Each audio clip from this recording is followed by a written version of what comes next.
মসজিদের মেম্বারে কি কথা বলা হবে এটা ইমাম ভালো বোঝে। আপনি কি করবেন? আপনি কি বলবেন? কি বলবেন আপনি? মসজিদের মেম্বারে হুজুর কি কথা বলবে আপনি বলে দিবেন? যদি বলেন তো ইমামতে আপনি করবেন, সামনের দিন থেকে আর ইমাম লাগবে না আপনার। মসজিদ কি জানেন? মসজিদ হলো মুসলমান সম্প্রদায়ের জন্য পার্লামেন্ট, এটা সংসদ ভবন। এখান থেকে আল্লাহ রাসূল সমস্ত নীতি প্রণয়ন করেছেন।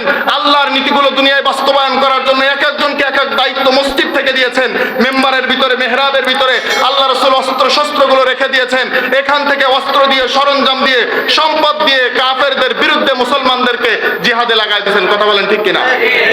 আর এখন আপনি বলেন মসজিদে রাজনীতি কথা বলা যাবে না। রাজনীতি কি বোঝো তুমি? রাজনীতি কাকে বলে? আল্লাহ রাসূল সাল্লাল্লাহু আলাইহি ওয়াসাল্লাম 12.5 লক্ষ বর্গ মাইলের রাজত্ব করে গেছেন, রাজনীতি করে নাই? যদি না করে তাহলে আল্লাহ রাসূল এই ইসলামী স্টেটের বাদশা কিভাবে হলেন?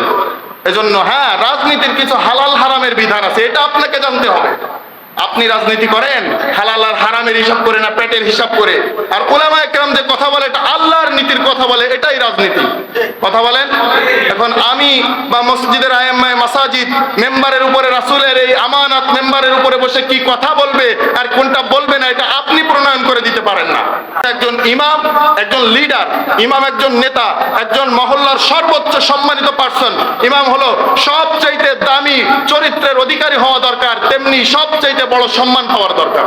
ইন্নামাল মুমিনুনা আল্লাযীনা ইযা যুকিরাল্লাহু ওয়াজিলাত কুলুবুহুম ওয়া ইযা তুলিয়াত আলাইহিম আয়াতুহু যাদাতুহুম ঈমানা ওয়া আলা রাব্বিহিম ইয়াতাওয়াক্কালুন। আল্লাহ পাক রব্বুল আলামিন বলেন, এমন কিছু মানুষ আমার কোরআনুল কারীমের শ্রোতা আছে যারা কোরআনের কথা, কোরআনের তেলাওয়াত যখন তাদের সামনে করা হবে, যাদাতুহুম ঈমানা, তাদের ঈমান বেড়ে যাবে। ইন্নামাল মুমিনুনা আল্লাযীনা ইযা যুকিরাল্লাহু ওয়াজিলাত কুলুবুহুম। আল্লাহ বলেন যখন তাদের সামনে আমার আয়াত তেলাওয়াত করা হবে, কোরআন পড়া হবে, তাদের ঈমান বেড়ে যাবে, অন্তর প্রকম্পিত হবে, আল্লাহর ভয় অন্তরে সৃষ্টি হয়ে যাবে। আর এ সমস্ত মানুষের নাম হলো মুমিন। সুবহানাল্লাহ বলবেন না? আর এই মুমিনরা শুধু আলা রাব্বিহিম ইয়াতাওয়াক্কালুন, তারা শুধু তাদের প্রভুর উপরে বিশ্বাস করে আর কারোর উপরে বিশ্বাস করে না। মুমিনদের সিফাত হলো কোরআন তেলাওয়াত যখন হবে তাদের অন্তর প্রকম্পিত হবে আর আল্লাহ পাকের প্রতি ভালোবাসা বেড়ে যাবে, ঈমান বেড়ে যাবে। সুতরাং কোরআনুল কারীমের দ্বিতীয় নম্বরের শ্রোতা হলো তারা যারা কোরআন তেলাওয়াত শোনার পরে অন্তরের ভিতরে প্রকম্পন সৃষ্টি হয় আর অন্তরের ভিতরে আল্লাহর ভালোবাসা পয়দা হয়, আল্লাহর ভয় পয়দা হয়, আর আল্লাহ তাদের ঈমানকে বাড়ায় দেন। এক নম্বর কাফের, সরাসরি অবিশ্বাস করে, তারা আর তাদের সাথে আমাদের কোনো ডিসকাশন নেই, সাথে সাথে ইসলাম থেকে তারা খারিজ, তাদের নাম কাফির, তারা মুশরিক, ইসলামে তাদের কোনো অংশ নাই। দুই নম্বর হলো ঈমানদার মুমিন, তারা যখনই আল্লাহর কথা শুনবে তখন তাদের অন্তর প্রকম্পিত হবে, এই কথার উপরে 100% তারা বিশ্বাস করবে, আল্লাহর প্রতি ভালোবাসা বেড়ে যাবে, আল্লাহ তাদের ঈমানকে বাড়ায় দেবেন। তিন নম্বর হলো কোরআনের শ্রোতা হলো তারা وَإِذَا قِيلَ لَهُمْ تَعَالَوْا إِلَى مَا أَنزَلَ اللَّهُ وَإِلَى الرَّسُولِ رَأَيْتَ الْمُنَافِقِينَ يَصُدُّونَ عَنكَ صُدُودًا। তেলাওয়াতের ভাব শুনে আপনারা বুঝতে পারছেন 3 নম্বরে কারা, বুঝেন নাই? وَإِذَا قِيلَ لَهُمْ تَعَالَوْا إِلَى مَا أَنزَلَ اللَّهُ وَإِلَى الرَّسُولِ رَأَيْتَ الْمُنَافِقِينَ يَصُدُّونَ عَنكَ صُدُودًا। হে রাসূল, আপনি শুনে নিন, আপনাকে আমি ইনফরমেশন পাঠাইতেছি, জেনে নিন। আমি আপনার উপরে যা নাজিল করেছি, আপনার পক্ষ থেকে আমি আমার পক্ষ থেকে আপনার কাছে যা নাজিল করেছি, এটা যখন তাদের সামনে তেলাওয়াত করবেন, তারা যখন বাস্তব জীবনের সাথে মিলাবে, দেখবে আমার জীবনের সাথে মেলে না। হুজুরে বয়ান করে সুদ খাওয়া যাবে না, হারাম। হুজুরে বয়ান করে পর্দা করতে হবে, ফরজ। হুজুরে বয়ান করে বেপরদায় চলা যাবে না, হারাম। আর আমি যখন বাস্তব জীবনের সাথে মিলাই, ওইগুলো যখন মেলে না, তখন রাআইতাল মুনাফিকিনা, আপনি দেখবেন মুনাফিকেরা ইয়াসুদ্দুনা আনকা সুদুদা, তারা আপনার দিকে পৃষ্ঠ প্রদর্শন করে পিঠ দেখায় চলে যাবে। কথা বলেন ঠিক কিনা? মুনাফিকরা যখন কোরআনের তেলাওয়াত শুনবে, আল্লাহর রাসূলের উপরে আল্লাহ যা অবতীর্ণ করেছে তাদের সামনে যখন এই কথাগুলো বলা হবে, তখন এরা ওই কথা যেহেতু বাস্তব জীবনের সাথে মেলে না, তখন তারা রাসূলকে আল্লাহ বলতেছেন আপনি দেখবেন রাআইতাল মুনাফিকিন, আপনি মুনাফিকদেরকে দেখবেন ইয়াসুদ্দুন আনকা সুদুদা, তারা আপনার দিকে পৃষ্ঠ প্রদর্শন করে পিঠ দেখায় চলে যাবে। আল্লাহ আমাদেরকে নেফাকি থেকে মুক্ত করুক, সবাই বলেন আমিন। কোরআনের শ্রোতা হলো তিন ধরনের। এক নম্বরে কাফের, তাদেরকে আমরা প্রথমেই খারিজ করে দিছি, ইসলামে তোমাদের কোনো অংশ নাই। দুই নম্বর ইমানদার মুমিন, যারা কোরআনের তেলাওয়াত শোনার পরে অন্তরে ঈমান বেড়ে যাবে, অন্তর প্রকম্পিত হবে, এরা মুমিন। তিন নম্বরে মুনাফিক, এরা কাফেরও না মুমিনও না, মাঝখানে আছে, মানে না মর্দ হ্যায় না উনসা বাইনাহুমা খুনসা। বোঝেন আপনারা এই কথা? উর্দুতে না মর্দ হ্যায় না উনসা বাইনাহুমা খুনসা, মানে পুরুষও না মহিলা না, তাহলে কি কথা বলে? পুরুষও না মহিলা না, মাঝখানে কি? না মর্দ হ্যায় না উনসা বাইনাহুমা খুনসা। আমি কাফের না, আমি মুমিন না, তাহলে তুমি কি? এই জন্য আল্লাহ পাক রব্বুল আলামিন বলেন, রাসূল আপনি শুনে নিন, কোরআনের তেলাওয়াত যে সমস্ত মানুষেরা শোনার পরে বাস্তব জীবনের সাথে মিলাবে, যখন খাটবে না, মিলবে না, তখন এই সমস্ত মানুষেরা আপনার দিকে পৃষ্ঠ প্রদর্শন করে চলে যাবে। এদের নাম কি? মুনাফিক। আর আল্লাহ পাক রব্বুল আলামিন এইটাই বলেছেন, এটাই সতর্কতা দিয়েছেন, ইন্নাল মুনাফিকিনা ফিদ্দারকিল আসফালি মিনান নার, মুনাফিকদেরকে আল্লাহ জাহান্নামের তলদেশের ভিতরে ঢুকায়া দিবেন। বলেন নাউজুবিল্লাহ। এখন বলেন, একটা বড় কুয়ার ভিতরে, একটা কূপ, বড় একটা কূপের ভিতরে আপনি যদি একের পর একটা করে ইট ফালান, ইট, এক পর্যায়ে আপনি সবার নিচে কোন ইটটাকে পাবেন? যে ইটটাকে প্রথমে ফেলাইছেন। কথা বলেন, যে ইটটাকে প্রথমে কুয়ার ভিতরে ফেলাইছেন সেই ইটটা সবার নিচে পাওয়া যাবে। ইন্নাল মুনাফিকিনা ফিদ্দারকিল আসফালি মিনান নার, মুনাফিকদেরকে আল্লাহ জাহান্নামের তলে রাখবে। তার মানে হলো কাফেরদের আগে আল্লাহ এই সমস্ত মুনাফিকদেরকে ধরে ধরে জাহান্নামে ফেলাবে। কথা বলেন না কেন? যে সমস্ত মানুষেরা, আমি প্রথমেই বললাম, যারা এই মসজিদের মেম্বারে বসে বসে কথা বলে, এরা মন গড়া কথা বলে। আর এখনকার সময় এমনও পরিবেশ পরিস্থিতি আছে, মসজিদের মেম্বারে কথা বলতে গেলে অনেক মানুষের চাকরি থাকে না। একজন ইসলামী স্কলার মজা করার ছলে একটা ঘটনা বলছেন, আপনারা শুনবেন। মজা করার ছলে একটা ঘটনা বলছেন যে সে একবার গেছে বয়ান, মানে মসজিদে ইমামতি করতে। তো প্রথম জুমায় মসজিদে যাওয়ার পরে সে সুদ নিয়ে আলোচনা করছে। সুদ একটা বড় গুনাহ। আল্লাহ বলছে লা তাকুলুর রিবা, আল্লাহ ওয়া আহাল্লাল্লাহুল বাই'a ওয়া হাররামার রিবা, আল্লাহ সুদকে হারাম করেছেন, ব্যবসাকে হালাল করেছেন। এই ব্যাপারে সে একটা পরিপূরক একটা আলোচনা করেছে জুমার সময়। নামাজের পরে সভাপতি সাহেব ডাক দিয়ে বলে, হুজুর আপনারা এই কথা বলে দিয়েছে কিটা? তার মানে আমি যে সুদ খাই এটা আপনারা কইছে কিটা? তার মানে কি? আমি তো সুদের বয়ান করলাম, আপনি সুদ খান এটা কি আমি জানি? কয় না, বারবার আপনি আমার দিকে তাকাইছেন, আমি মনে হয় দেইনি। এরকমের আছে না? দেখবেন যে বাস্তব পক্ষে হুজুর যে কথা বলবে, আপনার বাস্তবিক জীবনে যদি মেলে, আপনি মনে করবেন মানে আমার বিরুদ্ধে কিটা ফিন লাগাই দিস, না হলে হুজুর এই নরম মানুষ এসব কথা কনে।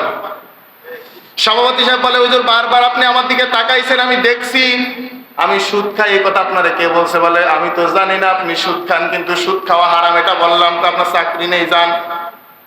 সভাপতির কারণে চাকরি করা হলো না, আরেক জায়গায় গেছে চাকরির জন্য। আবার জুমার সময় বয়ান করছে বেপরদায় চলা যাবে না, হারাম। এরপরে সেক্রেটারি সাহেব নামাজের পরে বলে, হুজুর আমার বউ যে বেরাকে চাকরি করে, এটা আপনারা কিটা কইছে? তার মানে কি? আপনি বেপরদার কথা বলেছেন, আমার বউ বেরাকে চাকরি করে, ও তো সেরকম বেপরদায় চলে না, ও মোটামুটি হিজাব টিজাব করে যায়। এই কথাটা আপনি না বললে অন্য কথা বলতে পারতেন না? না, চাকরি ওইটা বলে। এরপর ইমাম সাহেব চিন্তা করলো, আর আমি এই সমস্ত বয়ান টয়ান করবো না, বয়ান টয়ান সব বাদ, এখন গ্রাম্য অঞ্চলে যে শুধু আরবি খুতবা দেবার নামাজ পড়বো। আরবি তার কেউ বোঝে না। আরবি কেউ বোঝে? বাংলাদেশ থেকে এক হাজী সাহেব গেছে হজ করতে, সৌদি আরব থেকে আসার পর একজন জিজ্ঞেস করতেছে, হাজী সাহেব সৌদি আরবের অবস্থা কি, ভাষা টাষা কিছু বোঝেন টোঝেন নাকি? হাজী সাহেব বলতেছে, বাবা ও সব তো আরবিতে কয়, কিছু বোঝা যায় না, তিনটে জিনিস খালি বাংলায়, ওইটুকু খালি বুঝি। এক নম্বরে আজান দেয় বাংলায়, নামাজ পড়ায় বাংলায়, আর সালামটা খালি বাংলায় দেয়। কি বাংলায় দেয় না এইসব? তার মানে আমাকে দেশে এটা চলে, আমাকে মুখস্থ। এই যে আমাদের মসজিদের মাইক, এই মাইকে বয়ান টয়ান কিছু বোঝা যায় না, খালি আজানটা বোঝা যায়। কেন জানেন? আজানটা আমাকে মুখস্থ। তাই আমরা বুঝতে পারি যে মুয়াজ্জিন ফু দিয়েছে, যা করছে করছে, ও আজানই দিচ্ছে, আর কিছু না। তো ওই রকমের সৌদি আরবের থেকে হাজী সাহেব আসার পরে সবই বাংলায়, আরবিতে কয়, এই তিনটে জিনিস খালি বাংলা। তো হুজুর বললো যে আমি গ্রাম্য মানুষের সামনে খালি আরবিতে বয়ান করবো, খুতবা দেবো, নামাজ পড়বো, কোনো ঝামেলা নেই। নামাজের ভিতরে হুজুর শুরু করে দিছে কোরআনুল কারীমের দিল যেটাকে বলা হয়, কোরআনুল কারীমের রূহ যেটাকে বলা হয়, সূরাতুল ইয়াসিনের তেলাওয়াত শুরু করে দিয়েছেন। ইয়াসিন ওয়াল কুরআনিল হাকীম ইন্নাকা লামিনাল মুরসালিন। সুন্দর করে নামাজ শেষ। কেশিয়ার সাহেব এসে বলে, হুজুর এটা কোনো কাজ করলেন আপনি? আপনি যে ইয়াসিন ওয়াল কুরআনিল হাকীম বলেছেন, সভাপতির নাম ইয়াসিন, ওর বাপের নাম হাকিম, এই দুইজনের নামে আপনি নামাজের ভিতরে বলে দিলেন আমি কেশিয়ার, আমার কোনো দাম নেই, আমার দিকে আপনার কোনো নজর নেই। এ কি জ্বালা! সামনের জুমায় যদি আপনি আমার নামে সূরা না পড়েন তাহলে আপনার ইমামতি নেই। হুজুর চিন্তা করলে এত বারবার মসজিদ পাল্টায় পারা যায় না, যাক সামনের জুমা আল্লাহর কাছে দোয়া করবো আল্লাহ সূরা যেন একটা নাজিল করে। এখন এমনই জ্বালা, ওই সভাপতির নাম হলো বাবর আলী, মানে কেশিয়ারের নাম কি বাবর আলী। কি সূরার মধ্যে কোনো শব্দে আছে? ফিরাউন আলীও তো বলা যেত, ফিরাউনও তো কোরআনে আছে, কিন্তু বাবর আলী কোনো জায়গা নেই। এখন নামাজের ভিতরে হুজুর আলহামদুলিল্লাহ সূরা পড়ার পরে ভালো এক ব্যবসাকার ভিতরে পড়ে গেছে, সূরা আল্লাহ একটা নাজিল করো, বিপদ মুক্ত করো। এখন হুজুর পড়তেছেন, ইয়া বাবার আনতা কালবুন ওয়া আবুকা খিনজিরুন ওয়া জাদ্দুকা হিমারুন উলাইকা হুমুল জাহিলুন। আরে আল্লাহ, শুদ্ধে হুজুরের পিছনে নামাজ পড়ে তো বিশাল বাবর আলী বিশাল খুশি। নামাজের পরে বলতেছে, হুজুর সূরা তো একটা পড়লেন, খুব শান্তি লাগলো, এবার সূরার অর্থ বলেন। বিপদ বাড়ছে না কমছে? এখন অর্থ বলেন। হুজুর ডাক দিয়ে বলতেছে, আমি বলছি ইয়া বাবর, হে বাবর, আনতা কলবুন, তুই কুত্তার বা আবুকা খিনজির, আর তোর বাপ হলো শুয়োর, ওয়া জাদ্দুকা হিমার, আর তোর দাদা হলো গাধা, আর তোর 14 বংশ ধরে মূর্খ, তোরা কিচ্ছু বুঝিস না।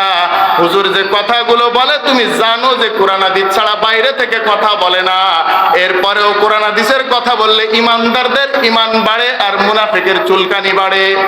কথা বলেন, ইমানদারের ইমান বাড়বে, মুনাফিকের চুলকানি বেড়ে যাবে। আল্লাহ রাসূল সাল্লাল্লাহু আলাইহি ওয়াসাল্লাম উপস্থিত থাকা অবস্থায় হযরত আবু বকর সিদ্দিক রাদিয়াল্লাহু আনহু, ওমরে ফারুক রাদিয়াল্লাহু আনহু নিজেদের বিতর্কিত ব্যাপার নিয়ে আলোচনা করতেছেন, ডিসকাশন করতেছেন। এক পর্যায়ে তারা উত্তেজিত হয়ে গেছে, আওয়াজ বড় হয়ে গেছে। আল্লাহ রাসূল সাল্লাল্লাহু আলাইহি ওয়াসাল্লামের উপরে আল্লাহ আসমান থেকে ফেরেশতা দিয়ে কোরআনের আয়াত নাযিল করে দিয়েছেন, আমার নবীর উপরে, আমার রাসূলের উপরে তোমাদের আওয়াজকে যেন বড় করা না হয়। যদি তোমরা বড় করো, যদি তোমাদের আওয়াজ আমার রাসূলের উপরে উঠে যায়, তাহলে আমি আল্লাহ বলতেছি আনতাহবাতা আমালাকুম, পিছনে যত নেক আমল করেছো, যত তাসবিহ পড়েছো, যত নামাজ পড়েছো, হজ করেছো, যাকাত দিয়েছো, সদকা করেছো, এর সমস্ত আমলগুলো আমি আল্লাহ নিজে থেকেই বরবাদ করে দেব। বলেন নাউজুবিল্লাহ।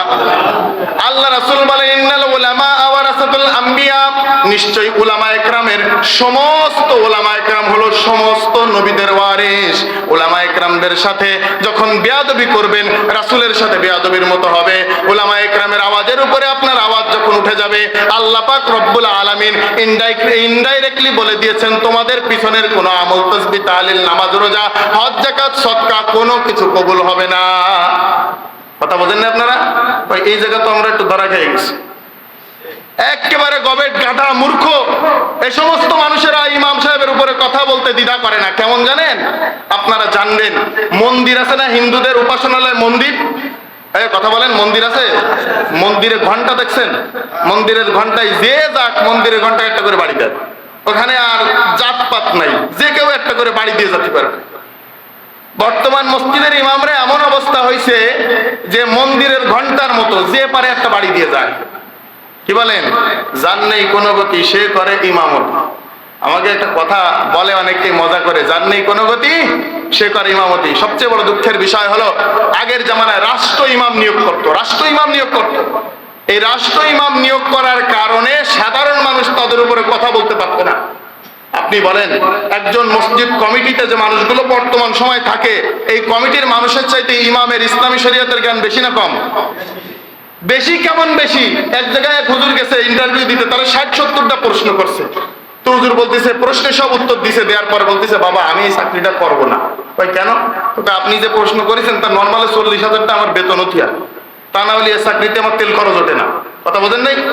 আমি চাকরি করব 5,000 টাকা বেতনের, প্রশ্ন করেছেন 70টা, তাহলে আমের এই চাকরি আমার জন্য উপযুক্ত না। আর আপনি যে বোঝা বোঝেন, তাতে আমি এই জায়গায় চাকরি করলে 5-6 দিনের বেশি টিকতে পারবো না। ইমাম সাহেবরা যদি কমিটি নীতি প্রণয়ন করে, বোঝেন বাস্তব জীবনের কথা বোঝেন, আল্লাহর দুনিয়ার উপরে আল্লাহর দিন কায়েম হবে। কেউ যদি বলে আমরা সংসদে যাই এই আইন পাশ করব, ওই আইন পাশ করব, বলে তুমি কি আহাম্মক? আইন তো আল্লাহ কোরআনুল কারিমের ভিতরে পাশ করে দিয়েছেন। কথা বলেন। এ বাণী সকলের নয়, শুধু মুমিনের, যারাই চলবে মেনে ফল পাবে কোরআনের। ঘরে বলো কিবা রাষ্ট্রে বলো, অশান্তি দূর করে শান্তি আনে। সমাধান সমাধান চাও যদি জীবনে মরণে, ফিরে চাও খুঁজে নাও চোখ রাখো কোরআনে। কথা বলেন ঠিক না? তাহলে কেউ যদি বলে আমি সংসদে যাই নামাজের আইন পাশ করবো, আহাম্মক নামাজের আইন আল্লাহ পাশ করে দিছে, তুই আবার কি পাশ করবি? মসজিদের মেম্বারে কি কথা বলা হবে এটা ইমাম ভালো বোঝে, আপনি কি করবেন? আপনি কি বলবেন? কি বলবেন আপনি? মসজিদের মেম্বারে হুজুর কি কথা বলবে আপনি বলে দিবেন? যদি বলেন তো ইমামতে আপনি করবেন। সামনের দিন থেকে আর ইমাম লাগবে না আপনার। মসজিদ কি জানেন? মসজিদ হলো মুসলমান সম্প্রদায়ের জন্য পার্লামেন্ট, এটা সংসদ ভবন। এখান থেকে আল্লাহ রাসূল সমস্ত নীতি প্রণয়ন করেছেন। আল্লাহর নীতিগুলো দুনিয়ায় বাস্তবায়ন করার জন্য এক একজনকে এক এক দায়িত্ব মসজিদ থেকে দিয়েছেন। মেম্বারের ভিতরে, মেহরাবের ভিতরে আল্লাহ রাসূল অস্ত্র শস্ত্রগুলো রেখে দিয়েছেন। এখান থেকে অস্ত্র দিয়ে, সরঞ্জাম দিয়ে, সম্পদ দিয়ে কাফেরদের বিরুদ্ধে মুসলমানদেরকে জিহাদে লাগাই দিয়েছেন। কথা বলেন ঠিক কিনা? আর এখন আপনি বলেন মসজিদে রাজনীতি কথা বলা যাবে না। রাজনীতি কি বোঝো তুমি? রাজনীতি কাকে বলে? আল্লাহ রাসূল সাল্লাল্লাহু আলাইহি ওয়াসাল্লাম 12.5 লক্ষ বর্গ মাইলের রাজত্ব করে গেছেন, রাজনীতি করে নাই? যদি না করে তাহলে আল্লাহ রাসূল এই ইসলামী স্টেটের বাদশা কিভাবে হলেন? এজন্য হ্যাঁ, রাজনীতির কিছু হালাল হারামের বিধান আছে, এটা আপনাকে জানতে হবে। আপনি রাজনীতি করেন হালাল আর হারামের হিসাব করে না, পেটের হিসাব করে। আর উলামায়ে কেরাম যে কথা বলে এটা আল্লাহর নীতির কথা বলে, এটাই রাজনীতি। কথা বলেন। এখন আমি বা মসজিদের আইম্মায়ে মাসাজিদ মেম্বারের উপরে রাসূলের এই আমানত মেম্বারের উপরে বসে কি কথা বলবে আর কোনটা বলবে না, এটা আপনি প্রণয়ন করে দিতে পারেন না। এজন্য বড় পরিতাপের বিষয়, একজন হুজুরে বলল আমি রাত্রিবেলায় ঘুমানোর পরে ফজরের নামাজে উঠতে পারি নাই, যে কোনো কারণবশত এরকম হইতে পারে না? আপনারা তো অনেকদিন পড়তে পারেন না, আপনাদের খুব একটা দোষ হয় না। কিরাম যেন মনে হয় সমস্ত ফরজ বিধান সব এই হুজুরকে জন্য আল্লাহ দিয়েছে। এই জন্যই কয় কৃষ্ণ করলি কুরু কুরু আর হুজুর করলি মাকরু। ও আর কারোর জন্য না, শুধু বিধান হুজুরের জন্য, আর কারোর জন্য এই সমস্ত লাগে না। তো হুজুর বললাম আমি ফজরের নামাজে উঠতে পারি নাই। নামাজ না উঠতে পারে ওরা নামাজ পড়াই নিছে। পড়ানোর পরে যখন আমি উঠে আসছি মসজিদে, তখন আমার কেশিয়ার সাহেব হুজুর আপনি জল ধরে গুছান, আপনার চাকরি নেই। এই আহাম্মক কেশিয়ার যদি হুজুরের চাকরি ছুটায়, বোঝেন আমাদের মুসলমানদের ইমামদের অবস্থা কি। অথচ একজন ইমাম, একজন লিডার, ইমাম একজন নেতা, একজন মহল্লার সর্বোচ্চ সম্মানিত পার্সন। ইমাম হলো সবচাইতে দামি চরিত্রের অধিকারী হওয়া দরকার, তেমনি সবচাইতে বড় সম্মান পাওয়ার দরকার। কথা বলেন। এখন বিষয়টা এমন হয়ে গেছে, আসলে এগুলো আমাদের ইমানের দুর্বলতা। আপনি যদি বলেন হুজুর আপনি যে আমাদের বিষয়ে এত কঠোরতা করেন, এত কড়া কথা বলেন, আল্লাহ রাসূল তো কড়া ছিল না। তুমি তো আল্লাহ রাসূলের জীবনী পড়ো নাই দুদু। যদি তুমি পড়তে তাহলে এটাই জানতে আল্লাহ রাসূল কাফেরদের বিরুদ্ধে কড়া ছিল। আল্লাহ রাসূল ইসলামী বিধিবিধান যখন কেউ লঙ্ঘন করতো সে ব্যাপারে কড়া ছিল। আল্লাহ রাসূলের ব্যক্তি জীবনে কেউ আঘাত করলে আল্লাহ রাসূল প্রতিশোধ নিতেন না। কথা বলেন ঠিক কিনা? আল্লাহ রাসূল বসে আছে, একজন ইয়ামেনি চাদর পরে বসে আছে, একজন বেদুইন আসছে। আসার পরে বেদুইনরা খুব একটা শিষ্টাচার বুঝতো না। তো বেদুইন আসার পরে আল্লাহ রাসূলের চাদর খান ধরে টান দিছে, মোহাম্মদ তুমি তো কম্বল বিতরণ করছো, আমার কম্বল কই? চাদরের টান দেওয়ার কারণে ইয়ামেনি চাদরে এখানে একটা বর্ডার থাকতো, এই খসখসে বর্ডারের কারণে আল্লাহ রাসূলের ঘাড়ের চামড়াটা ছিঁড়ে গেছে। বোঝেন আল্লাহ রাসূলের গায়ের উপরে মশা মাছি পড়া হারাম, সে রাসূলের গায়ের চামড়া ছিঁড়ে গেছে, ঘাড়ের চামড়া ছিঁড়ে গেছে। সাহাবায়ে কেরাম রাগান্বিত হয়ে গেছে। আল্লাহ রাসূল রাগ করে নাই, চেহারাটা হাসি দিয়ে, মিসকে হাসি দিয়ে বলছে তোমার চাদর আমি রেখে দিছি। বলেন সুবহানাল্লাহ। অথচ ইসলামী বিধিবিধানে কেউ যখন লঙ্ঘন করেছে, আল্লাহ রাসূলের চেহারাটা লাল বর্ণ ধারণ করেছে। জানেন আল্লাহ রাসূল সাল্লাল্লাহু আলাইহি ওয়াসাল্লাম একবার একজন কুরাইশদের একজন মহিলা চুরি করেছিল। আল্লাহ রাসূল সেই চুরির বিচার করতেছেন। এখন কুরাইশদের মহিলা তো আল্লাহ রাসূলের কাছে মানুষ বলতে চাইতেছেন যে রাসূল এই কুরাইশের মহিলা, এর হাত কেটে দিলে আমাদের সম্মান নষ্ট হয়। তো কেউ সাহস করতেছে না। তো যায়েদ বিন হারেসের একটা ছেলে ছিল, তার নাম উসামা। উসামারে আল্লাহ রাসূল প্রচন্ড ভালোবাসতেন। তো উসামারে বলছে উসামা তোমার তো ভালোবাসে, রাগের সময় হয়তো তোমার কিছু বলবে না, যাও তুমি যে আল্লাহ রাসূলের এই কথাটা বলো যে মহিলার হাত কাটবেন। এই মহিলা তো কুরাইশদের মহিলা, তো কুরাইশরা সম্মানী বংশ, এদের হাত কাটলে কেমন একটা হয়ে যায় না? তো আল্লাহ রাসূল সাল্লাল্লাহু আলাইহি ওয়াসাল্লামের কাছে যখন উসামা এই কথা বলছেন, তখন আল্লাহ রাসূলের চেহারাটা লাল হয়ে গেছে। আর আল্লাহ রাসূল বলতেছেন, লাউ আন্না ফাতিমাতা সারাকাত, আমার মেয়ে ফাতেমা যদি চুরি করত, লাকাতাতু ইয়াদাহা, আমি তার হাত কেটে দিতাম। বলেন সুবহানাল্লাহ। আল্লাহ রাসূল আল্লাহর বিধানের বেলায় কখনো নরম হয় নাই। আল্লাহ রাসূল ব্যক্তি জীবনে নরম ছিলেন। আমার অনেক মানুষ কয়, হুজুর আপনার চেহারা এরকম রাগান্বিত চেহারা কেন?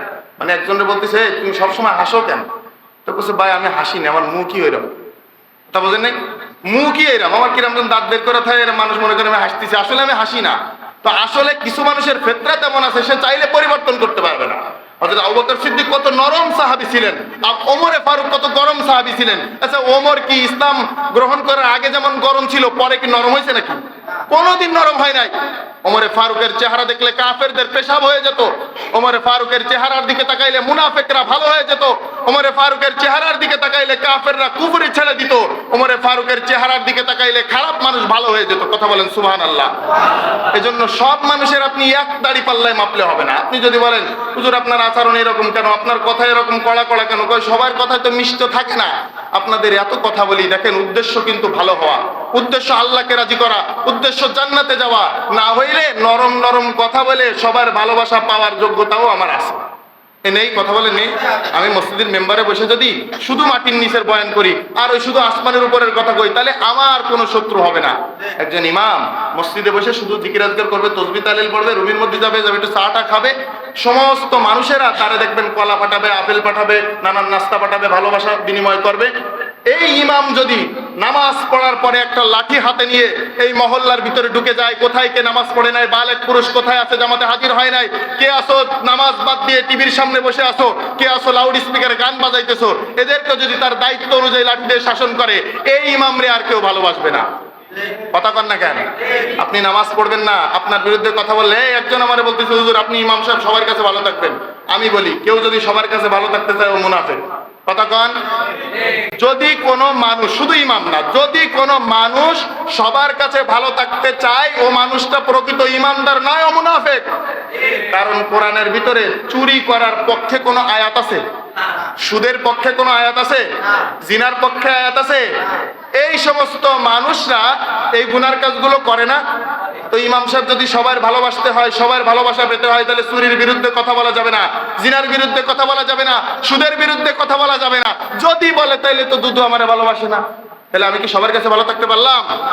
কিছু মানুষ আমার বিরোধিতা করবে, কিছু মানুষ আমার পক্ষে থাকবে, কিছু মানুষ আমারে ভালোবাসবে, কিছু মানুষ আমারে শত্রুতার নজরে দেখবে। উপকার কি বোঝেন? উপকারটা কি? যে সমস্ত মানুষেরা একজন মানুষকে ভালোবাসবে না, তারা তার ভুলগুলো ধরাই দেবে, তাই না বলেন? আমার যারা বন্ধুত্ব নজরে দেখবে, তারা কিন্তু আমার ভুল দেখতে পাবে না। অনেক ভুল তারা এমনি খালি খালি মাফ করে দেবে, খালি খালি ধরবে না। কিন্তু যারা আমার শত্রুতার নজরে দেখবে, ওদের চোখ থেকে একটা ভুল এড়াবে না। যত ভুল আছে ওরা ধরবে, আর আমি শুধরাই নেব, ভালো হয়ে যাব। শুধু ইমাম না, সমস্ত মানুষের বেলায় বলতেছে। 2 নম্বরে, আমার যারা শত্রু আছে তাদের থেকে আমারে নিরাপত্তা দেওয়ার দায়িত্ব আমার বন্ধুদের। যারা আমার বন্ধুত্ব সুলভ আচরণ করে, যারা আমারে ভালোবাসে, তাদের কারণে আমার শত্রুরা আমারে আঘাত করতে পারবে না। এই জন্য দোনো শ্রেণীর মানুষ আমার জন্য দরকার, যদি আমি ইমানদার আর হক পথে থাকতে চাই। কিন্তু যদি সবার ভালোবাসা পাইতে চাই, কেউ আমারে খারাপ পায় না, তাহলে আমি আস্তে আস্তে ইমানদারির থেকে মুনাফিকের দিকে চলে যাব। কথা বলেন। আপনারা জানেন, আল্লাহ রাসূল সাল্লাল্লাহু আলাইহি সাল্লাম যখন মক্কাতে জন্মগ্রহণ করেছিলেন, এই জুমায় আমার এই ব্যাপারে আলোচনা করার উদ্দেশ্য ছিল, কিন্তু করতে পারলাম না। আগামী জুমায় আল্লাহ হায়াতে বাঁচায় রাখলে, রিজিক রাখলে ইনশাআল্লাহ হবে। তো মিলাদুন নবীর আলোচনা বা সিরাতুন নবীর আলোচনা এখনই করা উচিত। তো যাই হোক, সামনে ইনশাআল্লাহ হবে, আল্লাহ পাক যদি তৌফিক দান করে, বলেন আমিন।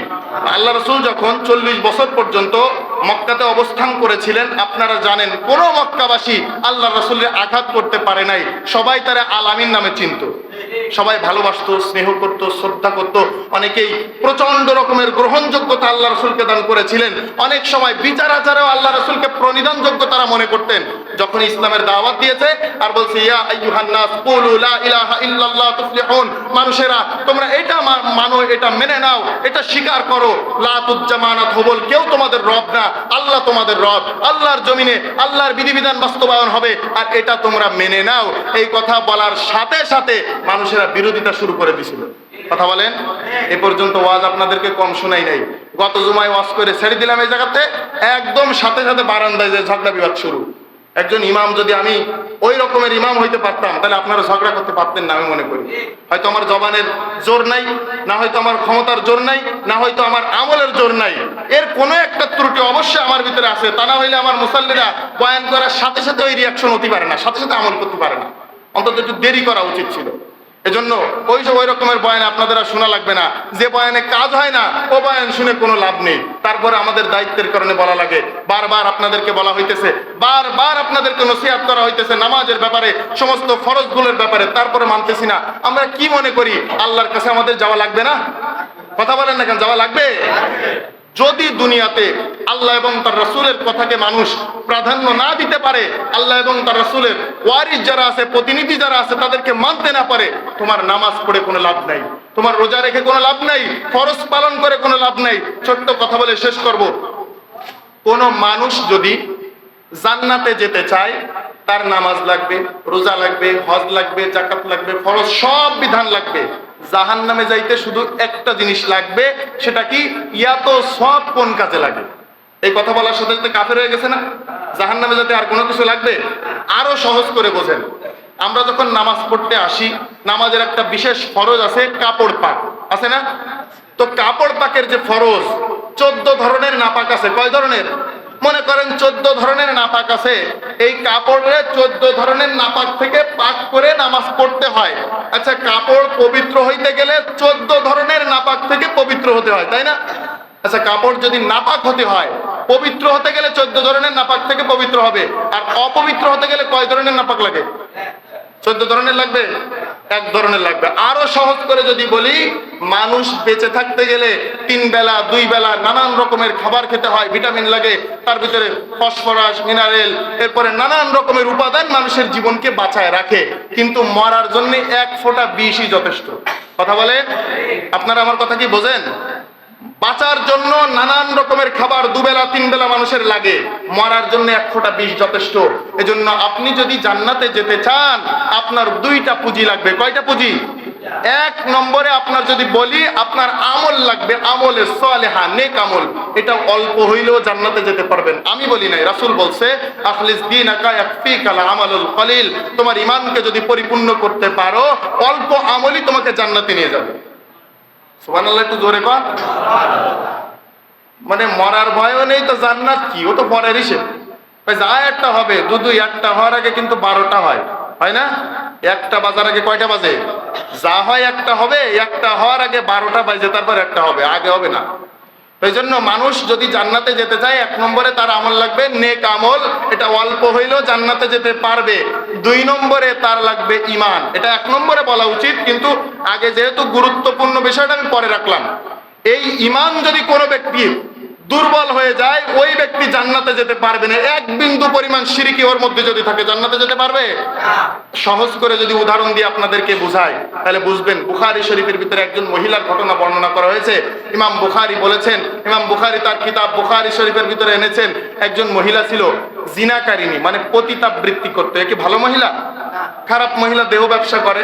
তো এই মহিলাটার জীবনে অসংখ্য গুনাহ আছে। এই মহিলাটা একবার এক পিপাসিত, মানে যে এমন একটা কুকুর যে পিপাসায় ধুক ধুক করতেছে, তার হৃদয়টা মরে যাবে মুমূর্ষ অবস্থায়, নিজের পায়ের মোজাতে করে কুয়া থেকে একটু পানি ওই কুকুরকে খাওয়াইছিল। আল্লাহ রাসূল হাদিসের ভিতরে বুখারী শরীফের ভিতরে এনেছেন ইমাম বুখারী, যে আল্লাহ পাক রব্বুল আলামিন তাই সেই মহিলাকে জান্নাত দান করে দিয়েছে। এই মহিলার আমল কয়টা? কথা বলেন। আর একজন মহিলা আছে, নাম আপনারা জানেন, মাদার তেরেসা। নাম শুনেছেন? এই মাদার তেরেসার জীবনে কিন্তু নেক আমল অনেক আছে। মাদার তেরেসা বিয়েও করে নাই। বিয়ে করে নাই এই জন্য যে সৃষ্টির সেরা মানুষের খেদমত সেবা আমি করতে পারবো না, আমার স্বামীকে একটু সময় দিতে হলে ওই সময়টা আমি মানুষের সেবায় নিয়োজিত করব নিজেকে। এই মাদার তেরেসা জীবনে অসংখ্য ভালো কাজ করে গেছেন, জনসেবায় অসংখ্য কাজ করে গেছেন। আপনারা বলেন, মাদার তেরেসা কি জান্নাতি মহিলা? কথা কন না কেন?